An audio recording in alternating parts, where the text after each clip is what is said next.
Hauteur des ambitions que nourrit la République démocratique du Congo. Le centre financier et de congrès de Kinshasa, c'est cette réalisation qui vient pérenniser les grandes réformes initiées par la RDC dans le domaine des finances. La grande salle de congrès, qui sera désormais le théâtre de rencontres internationales d'envergure, a accueilli la cérémonie d'inauguration du bâtiment présidée par le chef de l'État Félix Antoine Tshisekedi, porteur de la vision à la base du projet. Les partenaires turcs, notamment l'entreprise Milvest, qui a réalisé l'ouvrage, ont au moment des discours salué le développement rapide de la RDC sous l'impulsion du président Tshisekedi. Une vocation de grandeur, soutenue par de nombreuses réformes de finances publiques énumérées par le ministre de Finances, qui s'est félicité de l'accomplissement du projet. C'est avec un immense honneur que nous nous réunissons aujourd'hui pour l'inauguration du centre financier et du centre des congrès de Kinshasa. Permettez-moi de saluer de nouveau et de rendre un vibrant hommage au président de la République, Félix Antoine Tshisekedi Tshilombo, dont la vision et le leadership ont rendu possible la réalisation de ce projet ambitieux.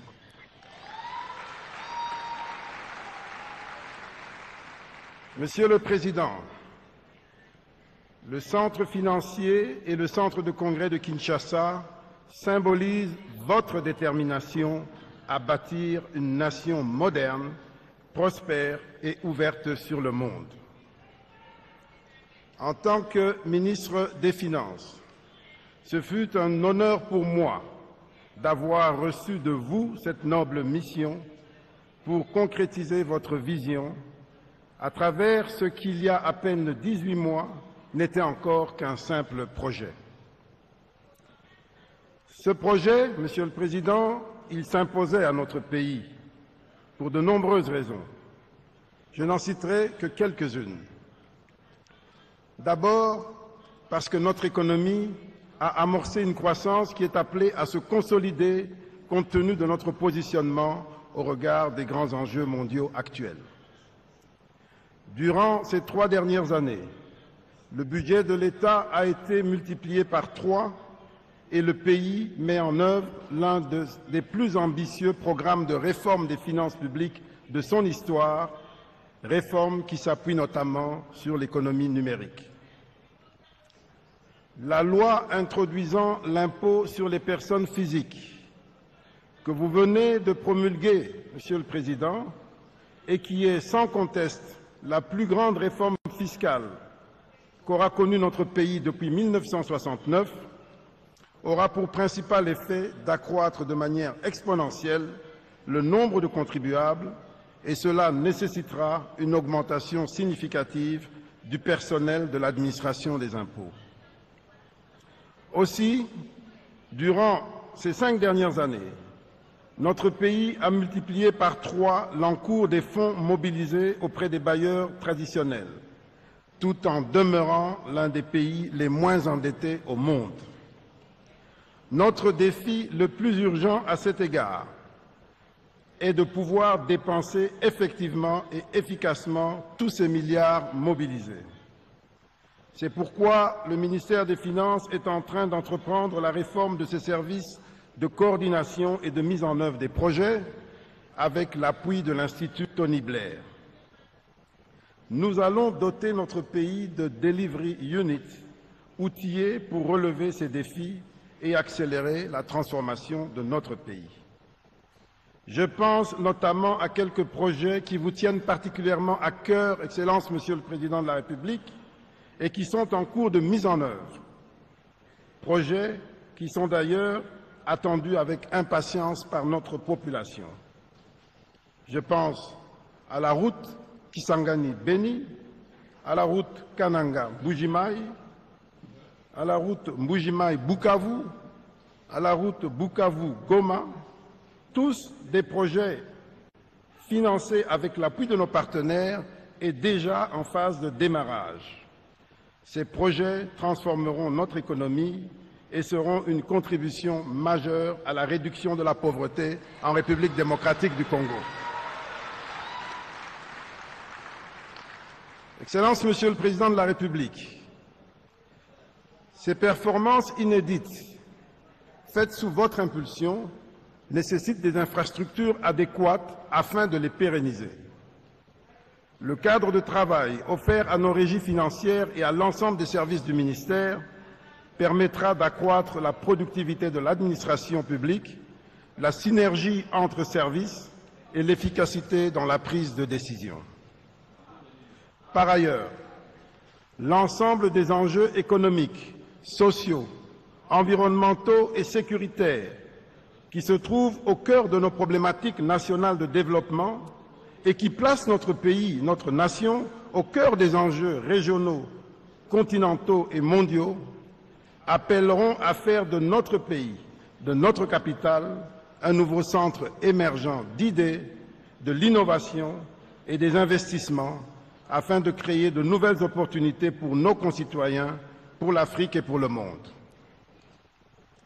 En dépit du vécu parfois douloureux et souvent injuste qui a émaillé notre histoire de ces 30 dernières années, notre pays n'abandonnera jamais sa vocation, une vocation de grandeur, celle du deuxième pays du continent par sa superficie, celle du plus grand pays francophone par sa population, celle du garant de la préservation des écosystèmes et de la biodiversité en tant que pays solution, celle d'un pays profondément pacifique et ouvert sur le monde.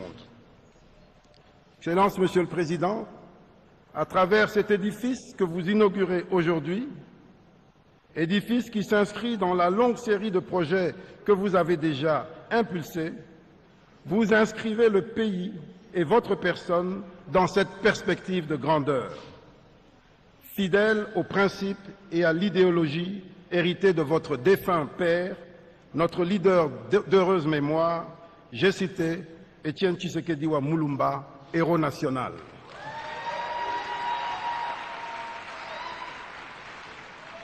Excellences, Monsieur le Président de la République, distingués invités, la réalisation de ces deux projets d'envergure témoigne de l'engagement du gouvernement congolais en faveur du développement économique et de la promotion de notre pays sur la scène internationale.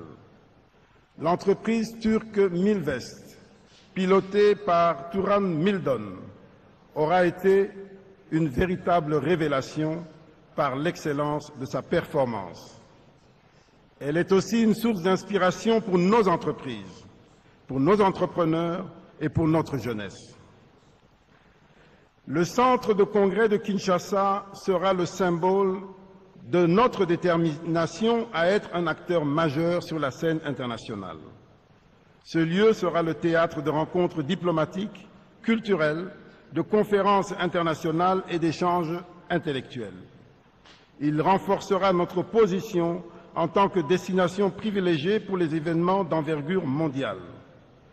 Le centre des congrès de Kinshasa sera le lieu où les idées et les visions se rencontreront pour façonner un avenir meilleur pour notre pays et pour l'Afrique tout entière. Il sera bientôt complété par d'autres projets structurants et d'envergure, notamment l'aréna sportive de 20 000 places, la plus grande du continent, la foire internationale de Kinshasa, ainsi que le futur aéroport international d'une capacité de 8 millions de passagers, avec son viaduc suspendu sur le fleuve Congo, le reliant à la capitale en moins de 15 minutes. Excellences, Monsieur le Président, bâti sur un terrain qui était promis à des projets qui n'ont jamais été réalisés par les régimes précédents, ce miracle réussi en si peu de temps est et demeurera l'illustration de votre vision. C'est un honneur de vous présenter aujourd'hui le Centre financier et de congrès de Kinshasa. Ce Centre financier et des congrès de Kinshasa est le symbole de votre vision, disais-je, et nous n'avons fait qu'y mettre tout le sérieux nécessaire pour qu'il soit réalisé en un temps record, avec la plus grande efficience et efficacité. C'est un ouvrage qui fera date, non seulement en termes de rapport qualité-prix, mais aussi et surtout sur le qualitatif des ouvrages qui nous sont livrés ce jour. L'une des leçons apprises de cette expérience est que l'on ne peut changer son environnement, sa réalité, sans parfois prendre le risque d'être disruptif.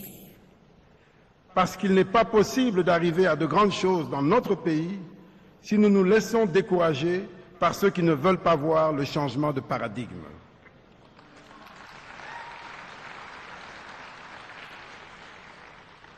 En plus d'être une réponse aux besoins d'infrastructures administratives, ce complexe a l'avantage de générer des ressources et la durée de son retour sur investissement est estimée à 10 ans. C'est dans cet esprit que sa gestion sera en grande partie confiée au Fonds d'investissement stratégique créé par le gouvernement à l'initiative du ministère des Finances, avec notamment pour mission d'accélérer le développement socio-économique du pays et l'amélioration des conditions à travers divers projets d'infrastructure et de diversification de l'économie. Il se positionnera également comme partenaire de confiance pour les investisseurs et aura comme vocation d'investir avec ces derniers dans des projets stratégiques. Excellences, Monsieur le Président de la République, Mesdames et Messieurs, distingués invités, ces réalisations sont le fruit d'un travail d'équipe, d'une collaboration infiniment plus forte qui va bien au-delà du ministère du Budget et des Finances, qui vont loger dans les 2 principales tours. Je voudrais saluer ici la collaboration de l'ensemble des membres du gouvernement, sous la direction du Premier ministre Jean-Michel Sama Lukonde, ici présent, collaboration qui a rendu possible cet exploit, réaliser un si grand ouvrage en si peu de temps. Je voudrais également féliciter toutes les autres personnes qui ont contribué à ce succès, les architectes, les ingénieurs, le personnel du gouvernement ou des investisseurs. Mais je suis particulièrement impressionné par le progrès fulgurant de notre main-d'œuvre locale qui a travaillé avec sérieux aux côtés de la main-d'œuvre turque et qui, avec cette nouvelle expérience, se vendra beaucoup plus cher sur d'autres projets et tout cela réduira bien entendu notre dépendance à la main-d'œuvre qualifiée étrangère.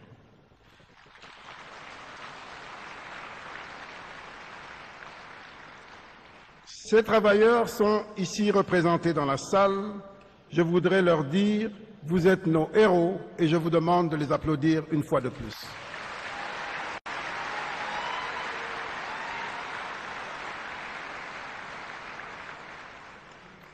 En ce jour d'inauguration, nous célébrons non seulement la concrétisation de ces 2 projets, mais aussi l'esprit de progrès et d'innovation qui anime notre nation. Le centre financier et le centre de congrès de Kinshasa sont des symboles de notre ambition collective et de notre volonté de construire un avenir meilleur pour tous les Congolais. Une seconde phase de livraison interviendra en juin 2024 avec notamment l'hôtel Marriott 5 étoiles de 240 chambres et 4 suites présidentielles dont vous avez pu apercevoir le bâtiment sur l'esplanade de ce beau site. Il y aura également le nouveau siège de l'Office des routes, immeuble de 15 étages situé à quelques mètres d'ici sur l'avenue des Cliniques. Je voudrais ici exprimer ma profonde gratitude au Président de la République pour sa vision clairvoyante, son dévouement sans faille et son leadership inspirant. Grâce à sa détermination et à son engagement envers le développement économique de notre nation, la République démocratique du Congo franchit aujourd'hui une nouvelle étape vers un avenir radieux. 18 mois de travaux, un pari totalement fou, pourtant réussi avec brio, grâce à une main-d'œuvre congolaise qui aura bénéficié de qualifications capables de réduire sensiblement la dépendance à l'expertise étrangère. Pour tenir ce délai historique dans le domaine de la construction, les équipes ont déversé chaque semaine l'équivalent d'une piscine olympique de béton sur les chantiers. Loin de n'être qu'un simple ouvrage, cette infrastructure se veut un vrai catalyseur, celui de la capacité par notre pays de réaliser des prouesses en des temps records, mais bien plus celui de notre volonté collective à participer à l'essor de notre continent en dotant progressivement l'État congolais d'outils et de moyens de sa politique ainsi que de son action afin qu'il devienne réellement un acteur majeur de développement de notre nation et des peuples d'Afrique.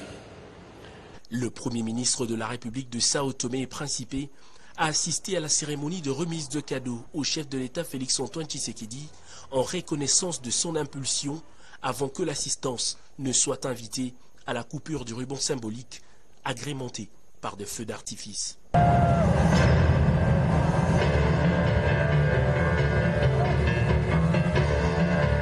Cet édifice va permettre au pays de générer des ressources au profit du budget. Sa gestion a été confiée au fonds d'investissement stratégique créé par le gouvernement. Le bâtiment va abriter les ministères de Finances et du Budget, ainsi que d'autres services, comme celui de délivrance de cartes d'identité nationale. Une seconde livraison de bâtiments sur ce site est prévue en juin 2024, avec un hôtel 5 étoiles de 19 niveaux. À Goma, dans les Nord Kivu, Equity Bank Région Est a réuni les pétroliers et les grandes entreprises afin de leur proposer des solutions idoines qui leur permettront de contribuer à l'économie et au développement de leurs activités dans cette partie du territoire national. Les explications sont des bienvenus Moïla Mukindi, notre correspondant permanent dans la ville volcanique.